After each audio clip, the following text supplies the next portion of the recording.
Boa noite, pessoal. Estamos aqui mais uma vez com Conexões Ribeirão Preto, seu programa semanal, toda terça-feira, às 9h30 da noite, aqui pela TV+. E hoje nós temos a grata satisfação de receber aqui no programa Jonas Pasqualic. Ele que é professor de História, formado aqui na Barão de Mauá, né? Mestre em Educação, em Ciências Sociais, né? Pelo Unesp, defendeu o seu mestrado, a sua dissertação esse ano, né? E se der tempo a gente vai falar também a respeito desse seu trabalho, né? E está aqui hoje conosco, né?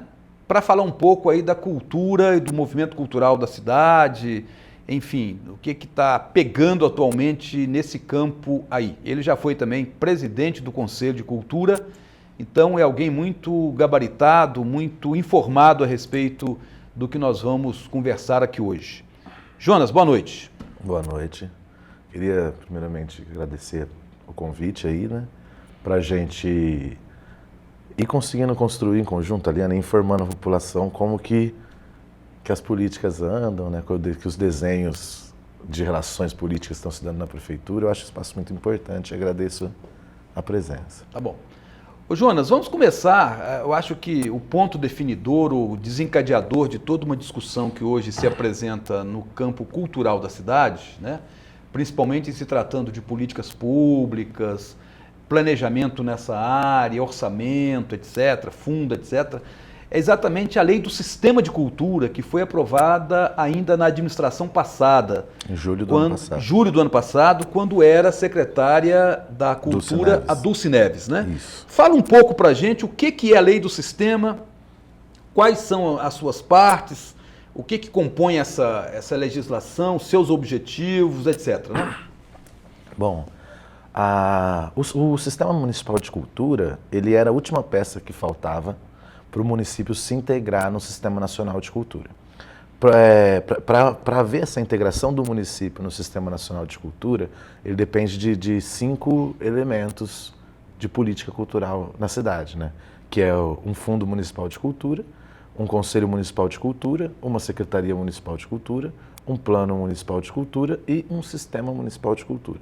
É isso que compõe o sistema. E realizar as conferências municipais. Então, esses elementos para a política cultural, eles que permitiriam a cidade a integrar de fato o Sistema Nacional de Cultura, e Ribeirão Preto só faltava, ele sempre realizou as conferências, ele tinha o conselho, tinha a secretaria, tinha o fundo, e eu tinha o plano municipal aprovado desde 2010, e faltava só a lei do Sistema Municipal de Cultura. Aí, que não havia sido aprovado até então, mas o ano passado, devido a uma necessidade de uma cobrança do MINC para a aprovação desse sistema, porque a prefeitura tinha sido aprovada em um projeto do governo federal, né, do próprio Cultura Viva, da Secretaria de Desenvolvimento do MINC, e quando o município foi aprovado nesse edital, que era um edital de R$400 mil para fortalecimento da rede de pontos de cultura na cidade, o MINC cobrou a lei do sistema municipal. E foi aí que a prefeitura começou a correr, a tentar se organizar para votar essa lei do sistema. O que é uma lei do sistema? Uma lei do sistema municipal, ela vai fazer o desenho institucional da política cultural na cidade e as suas instâncias, seus órgãos, suas instâncias. Então a lei do sistema prevê tanto as partes, né, relacionadas ao poder público, que seriam as fundações, os teatros, os centros culturais. Então ele vai regulamentar esse desenho, né, dos aparelhos públicos, quanto a parte da questão da participação e o controle social. Entendeu? Então aí você tem o conselho, as conferências, também fala do plano. Então o sistema ele vem para ser esse guarda-chuva, entendeu? Para regulamentar todo esse desenho institucional da política cultural na cidade. E dentro do sistema, como você bem disse, está previsto também, e o próprio Sistema Nacional exige, cobra isso, a existência e o funcionamento na cidade de um Conselho Municipal de Cultura.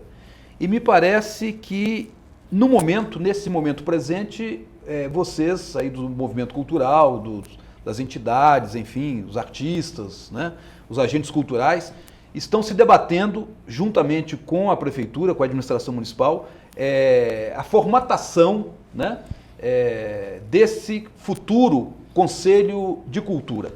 E aí você tem sempre uns entraves, né? É interessante, muda a administração, entra a administração, parece que as coisas não mudam tanto. As mesmas questões às vezes ficam aí pairando no ar, né? Nunca desaparecem. Quais os entraves que estão aí dificultando o desfecho mais rápido dessa discussão e que se possa rapidamente eleger um Conselho Municipal de Cultura, o Jonas? Olha, o que aconteceu, pode até que retroceder um pouco, né? Até foi muito discutido isso, mas naquela eleição de 2011, quando o Conselho, já de 2010, porque a lei que rege o Conselho de Cultura hoje é de 2003. E lá para 2010, 2011, o Conselho que estava na época viu a necessidade de atualizar essa lei, reformular, atualizar para conseguir fazer o Conselho mais representativo e mais forte, entendeu? Mais atuante na sociedade. Já em 2011, eles tiveram problemas com a prefeitura, entendeu? Na época era a gestão da Darcy Vera e o problema na Casa Civil com o secretário, que era o Jair Lucchesi. E o problema é que a prefeitura ela sempre tentou regular a atuação e a participação da sociedade civil dentro dos conselhos. Então, em 2011, quando eles foram rever a lei do conselho, a prefeitura ela impediu a posse do conselho por causa de alguns trâmites. Acho que isso pode ser discutido de outra hora, para a gente encurtar um pouco.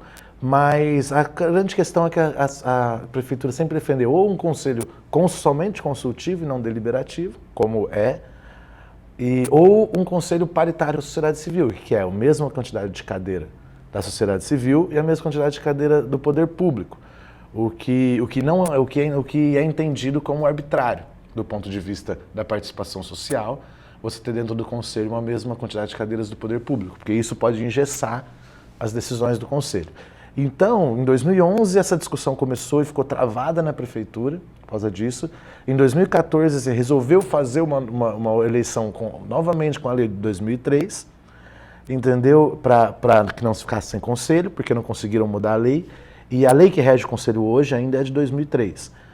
E quando a gente assumiu, a gente pegou como bandeiras alguns fatos importantes que tinham que caminhar na política institucional de Ribeirão. Quando a gente assumiu, ainda era o governo da Darcy Vera e os diálogos do Conselho com a Prefeitura estavam praticamente vetado, nulo.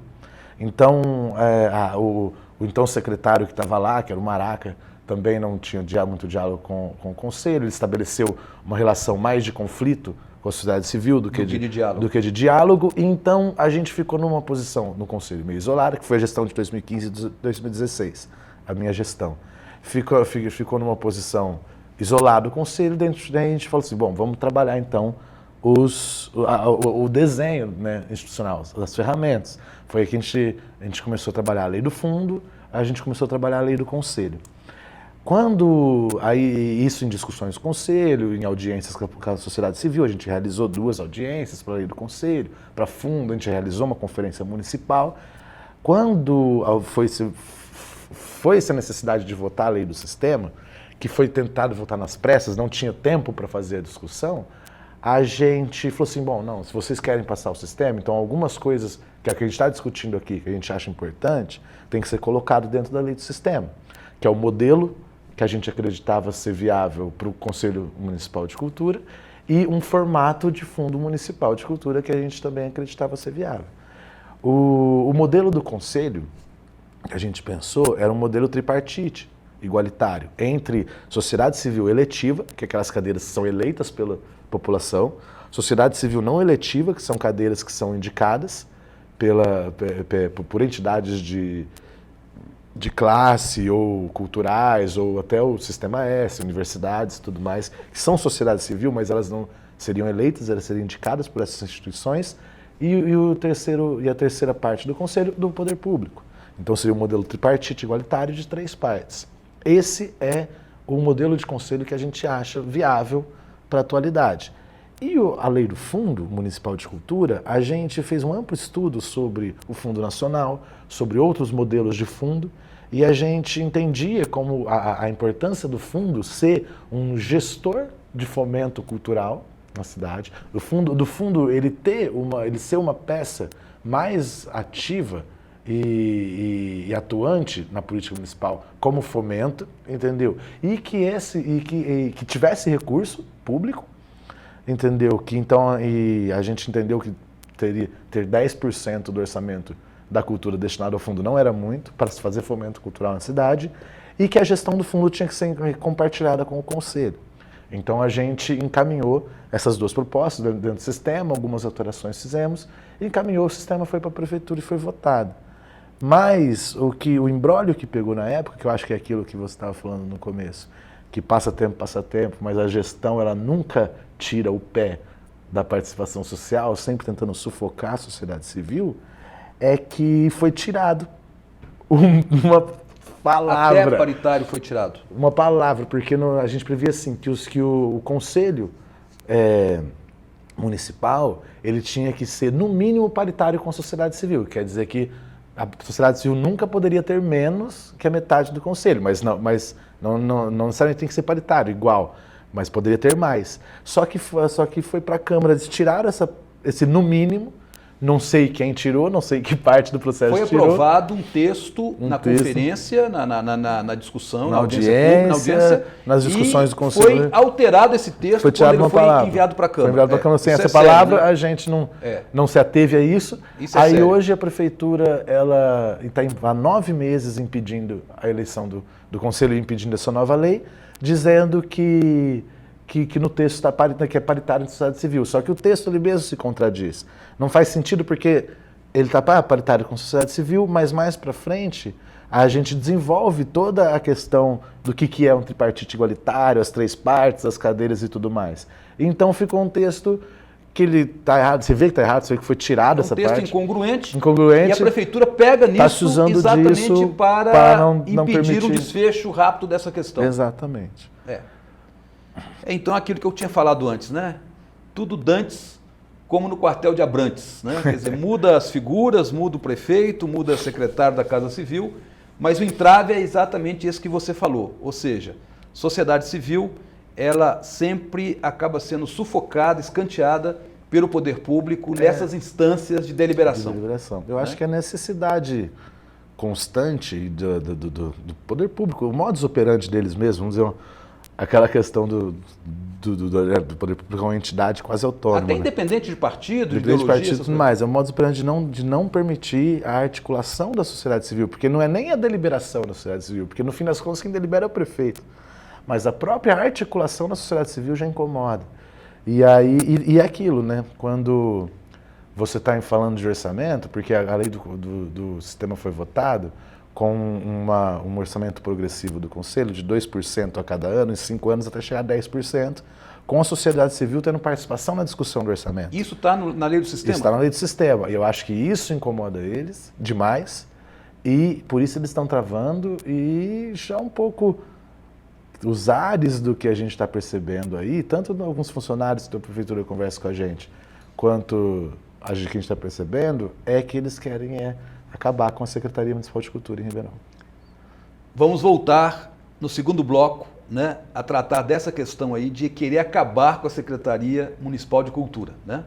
Daqui a pouquinho, um intervalinho, a gente volta daqui a pouco.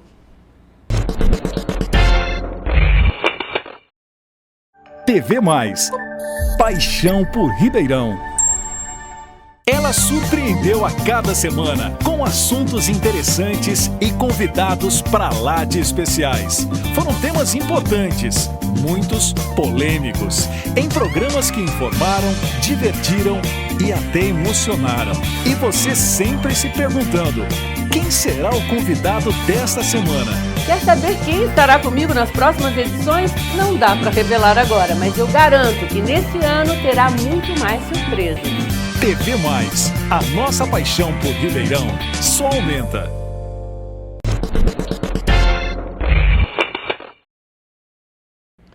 Voltando aqui ao nosso segundo bloco do Conexões Ribeirão. Ô Jonas, vamos pegar aí essa questão que você colocou no final aí da sua fala no primeiro bloco, né? Esses entraves aí entre a administração, o poder público e a sociedade civil, os grupos culturais, especificamente em relação ao Conselho de Cultura, né?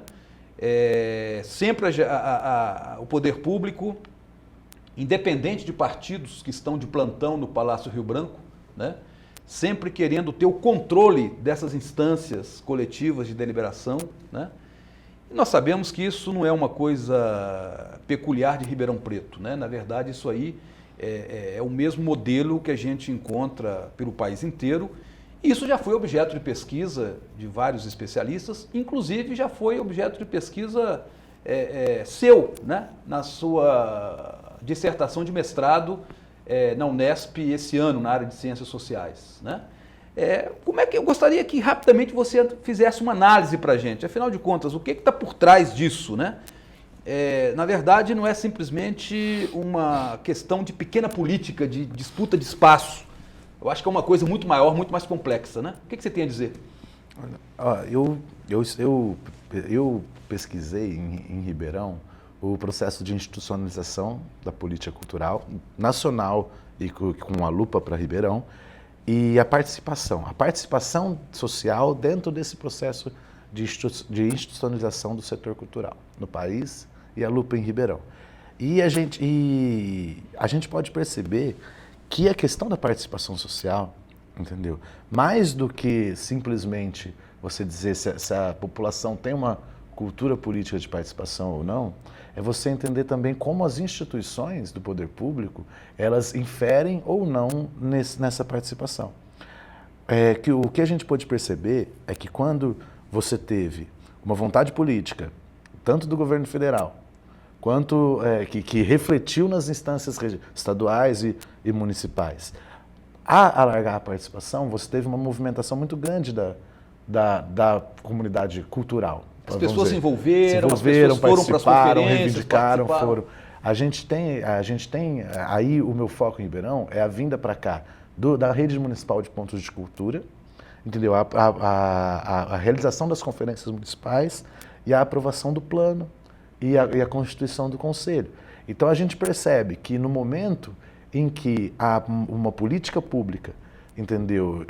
Ela envolve a população, entendeu? E dá mais autonomia à população a se desenvolver naquela política pública, como foi o Cultura Viva e as redes dos pontos de cultura, e como foi o processo de envolvimento da população na elaboração do plano. E olha, essa rede de pontos de cultura, a gente pode ver isso claramente acontecendo aqui em Ribeirão Preto. Claramente acontecendo. Em termos de mobilização, de efervescência do movimento efervescência cultural. Você teve nesse período de Ribeirão Preto uma efervescência muito grande, cultural, e essa efervescência cultural ela resultou numa participação muito grande da sociedade civil nessas instâncias de participação, na realização do plano, nas conferências e na mobilização para a ocupação do conselho. Muito grande. E aí eu acho assim que basicamente o Estado brasileiro, se fosse uma coisa mais ampla do que regional, ele tem uma cultura política patrimonialista. Uma cultura política que enxerga o poder público como uma instância privada daqueles grupos políticos que estão se desenvolvendo.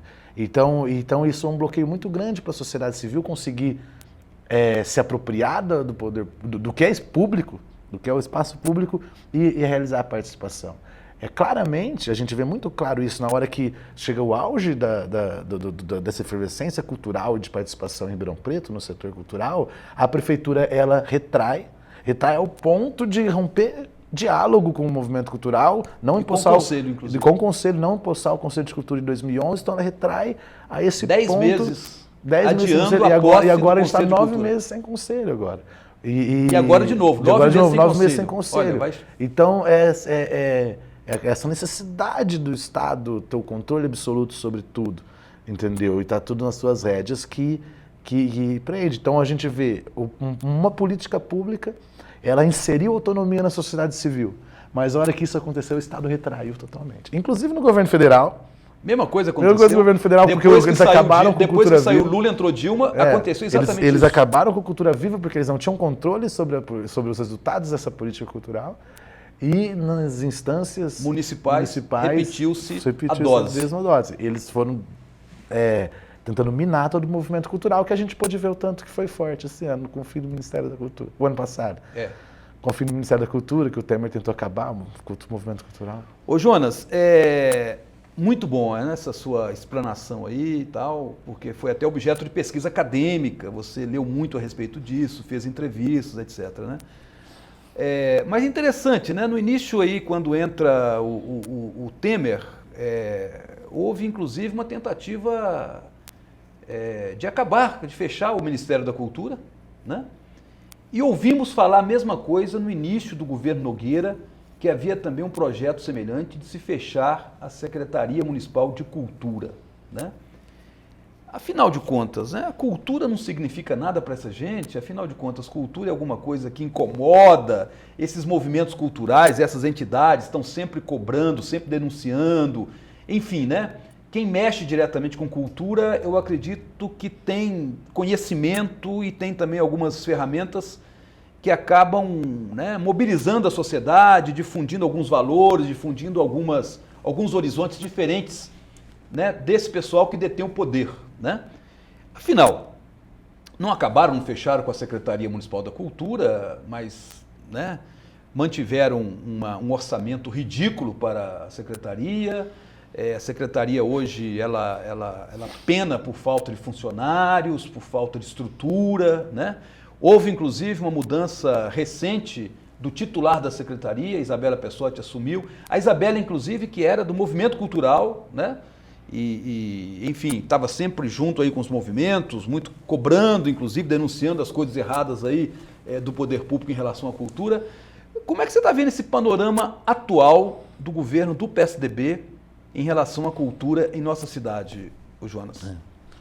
Eu acho que sempre que um setor ele se engaja política e criticamente, né, ao poder público, ele traz um problema muito grande. E o poder público ele tenta dar um jeito de minar isso. Foi o que aconteceu com o Temer, querendo fechar o Ministério da Cultura, porque existia muita mobilização social em torno dos movimentos culturais e tudo mais, e são movimentos simbólicos que produzem muito simbolismo e opinião pública. Então é um setor perigoso a área da cultura. Apesar de não ter orçamentos grandes, exorbitantes, é um setor perigoso.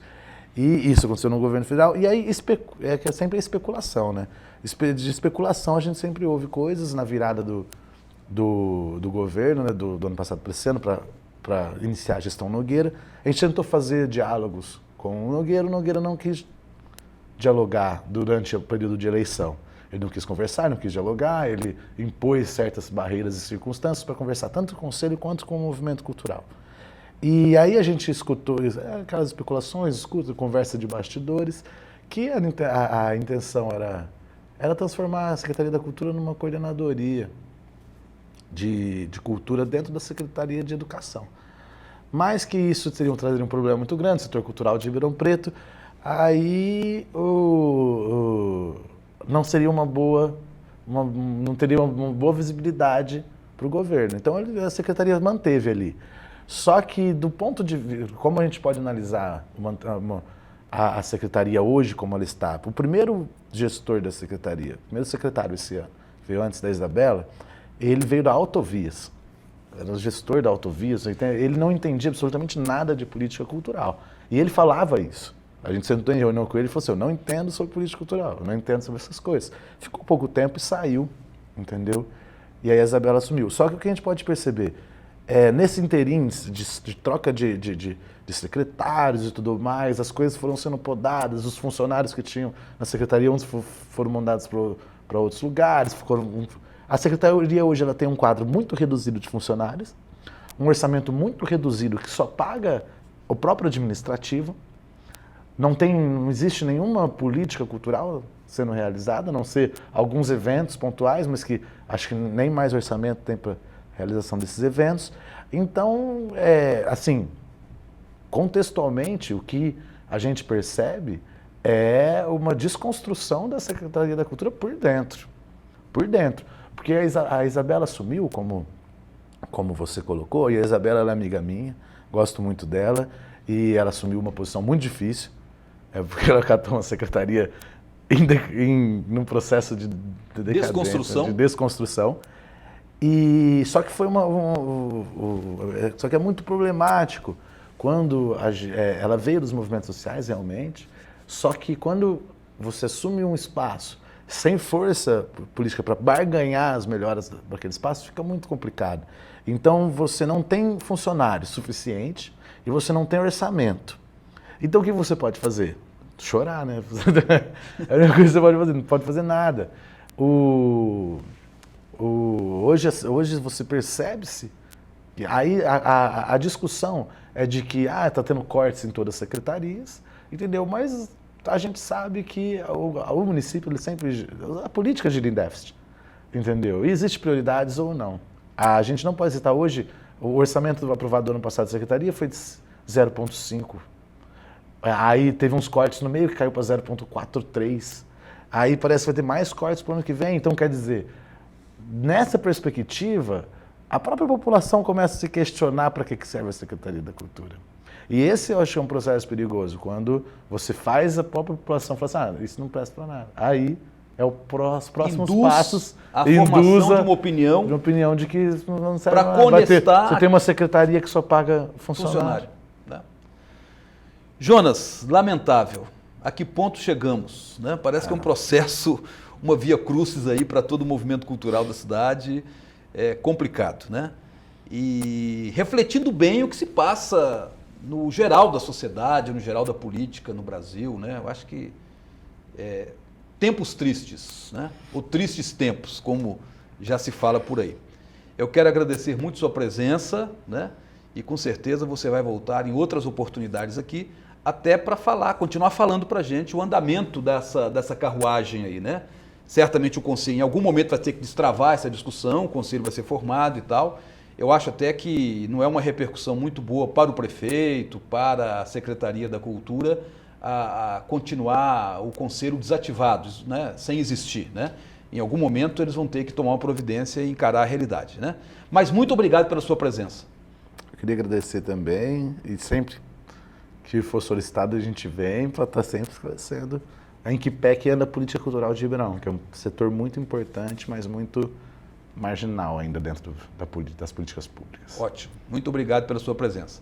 Terminamos aqui mais uma vez o nosso programa Conexões Ribeirão, prometendo voltar na próxima terça-feira, às 9h30 da noite, aqui pela TV+, canal 22 e 522 da NET. Obrigado pelo acompanhamento, obrigado pela sua presença aqui junto conosco. Até lá!